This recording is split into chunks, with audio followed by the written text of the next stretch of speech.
rakyat atau suruh, saatnya katakan cukup, tarik militer ke barat. Hidup rakyat Indonesia. Sejarah telah mengajarkan kita bahwa kekuasaan tanpa batas selalu berujung pada penindasan. Sebelum reformasi 1998, TNI yang saat itu masih bernama ABRI menguasai kehidupan politik dan sipil, membungkam suara rakyat dan menjadi alat represif penguasa. Reformasi membawa harapan akan supremasi sipil, pemisahan TNI dan Polri, serta pengembalian militer ke fungsi pertahanan semata. Namun kini, 2 dekade setelahnya, kita menyaksikan upaya membalikan sejarah melalui revisi Undang-Undang TNI. Revisi ini bukan sekedar perubahan hukum, tetapi sebuah ancaman nyata terhadap demokrasi. Alih-alih mencari institusi pertahanan yang profesional, TNI justru didorong kembali masuk ke ranah sipil dan pemerintahan. Sejarah telah membuktikan bahwa kehadiran militer dalam urusan sipil tidak pernah membawa demokrasi, melainkan represif dan pelanggar HAM. Rakyat tidak butuh negara yang diperintah dengan tangan besi, tetapi negara yang demokratis dan menghormati hak asasi manusia.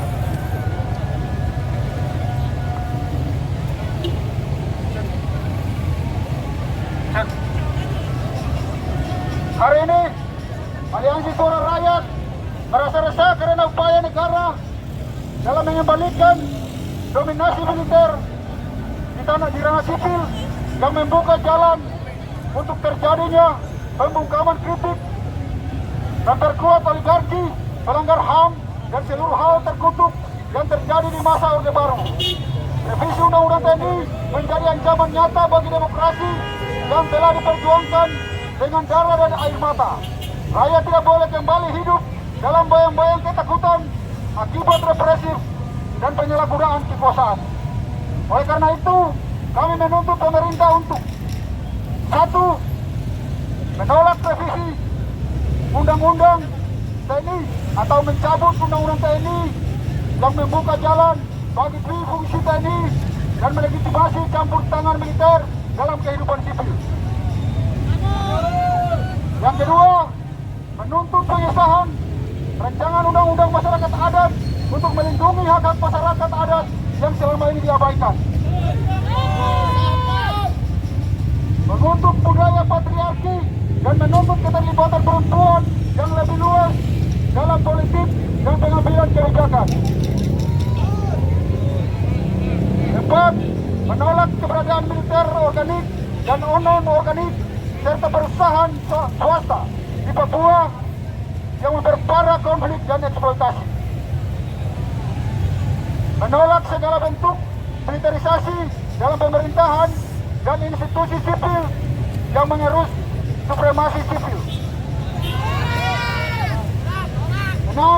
Menuntut pencabutan PP nomor 42 tahun 2021 yang hanya mempercepat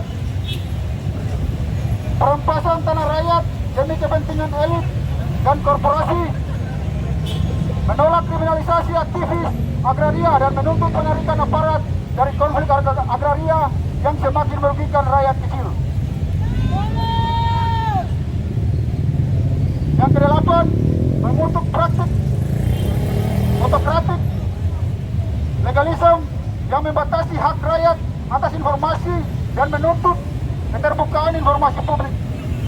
Yang ke-9, menuntut pemberantasan kolusi dan nepotisme serta pengesahan rancangan undang-undang perampasan aset agar kekayaan hasil korupsi dapat dikembalikan kepada rakyat.